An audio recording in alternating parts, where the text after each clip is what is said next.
सोलापुरात काल रात्री झालेल्या मोर्चा दरम्यान झालेल्या दगडफेकी दरम्यानचं सीसीटीव्ही फुटेज एबीपी माझाच्या हाती लागले। या फुटेजमध्ये मोर्चेकरी छत्रपती शिवाजी महाराज चौकाकडून कन्ना चौकाकडे जाताना दिसतात। या दरम्यान मोर्चातीलच काही समाजकंटक मारुती परिसरातील काही दुकानांवर दगडफेक करताना पाहायला मिळाले। तेव्हा सोलापुरातल्या घटनेनं सर्वत्र खळबळ माजलेली आहे। सोलापूरमध्ये काल मोर्चाचं आयोजन करण्यात आलेलं होतं आणि याच मोर्चा दरम्यानच आता दगडफेक करण्यात आलेली होती या मोर्चा दरम्यान आणि त्याचंच हे सीसीटीव्ही फुटेज आता माझाच्या हाती लागले। या फुटेजमध्ये मोर्चेकरी छत्रपती शिवाजी महाराज चौकाकडून कन्ना चौकाकडे जात होते आणि याच वेळेला काही समाजकंटकांनी मारुती परिसरातील काही दुकानांवर दगडफेक देखील केलेली होती। दरम्यान यामध्ये काही दुकानदारांना किरकोळ जखम देखील झालेली होती आणि त्यानंतर आता हे सीसीटीव्ही फुटेज समोर आले। आपण अधिकचे अपडेट जाणून घेऊ। आफ्ताब शेख आपल्या सोबत आहे। आफ्ताब, हा सीसीटीव्ही फुटेज हाती लागलेला आहे, काय आणखीन या माध्यमातून गोष्टी समोर येतात, काय नेमका उलगडा होतोय?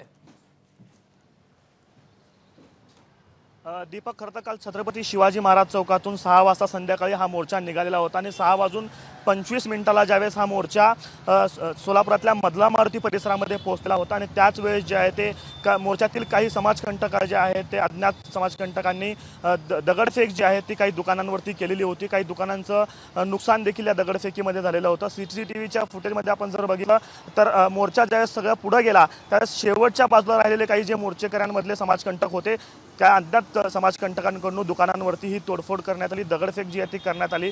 काही लोकांना किरकोळ जखम देखील याच्यामध्ये झालेला आहे। दृश्य आपण जर व्यवस्थित बघितलं तर त्याच्यामध्ये आपल्याला दिसेल काही मोर्चेकरी जे आहेत ते देखील समोर आलेले आणि त्यांनी या सगळ्यांना रोखण्याचा देखील प्रयत्न केलेला आहे। म्हणजे जे समाजकंटक यांना दगडफेक करत होते त्यांना रोखण्याचा प्रयत्न मोर्चेकऱ्यांनी देखील केला आहे। वेळीच त्या ठिकाणी पोलिसांचा मोठा फौजफाटा जो आहे तो या ठिकाणी तैनात करण्यात आलेला होता। जसं मी म्हणालो की मला मारुती हा सगळा जो परिसर आहे तो जरा संवेदनशील समजला जातो, त्यामुळे पोलिसांनी आधीच तिथं मोठा बंदोबस्त तैनात केलेला होता। त्यामुळे पोलीस आणि काही मोर्चेकरांनी या समाजकंटकांना रोखण्याचा प्रयत्न केला, त्यामुळे पुढचा जो अनर्थ आहे तो टळलेला आहे। किरकोळ काही 2-4 दुकानांचं नुकसान या ठिकाणी झालेलं असलं तरी एक मोठी हानी जी आहे की एक मोठं डाग खरं तर या सगळ्यांमधनं पडलेलं असतं, मात्र ते कुठंतरी टाळण्याचं काम जे ते मोर्चेकरी पोलिसांच्या माध्यमातून झालेलं आहे। पोलिसांनी घटनेनंतर तात्काळ या सगळ्यांची दखल देखील घेतलेली आहे।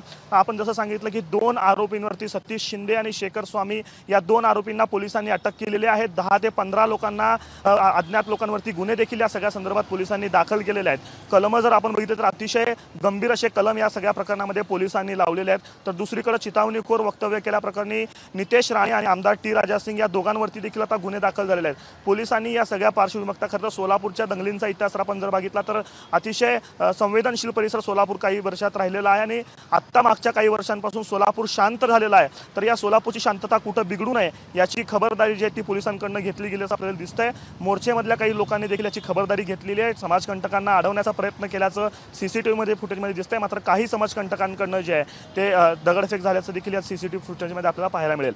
दीपक, आफ्ताब, धन्यवाद दिलेल्या सगळ्या सविस्तर माहितीबद्दल। एबीपी माझा, उघडा डोळे बघा नीट।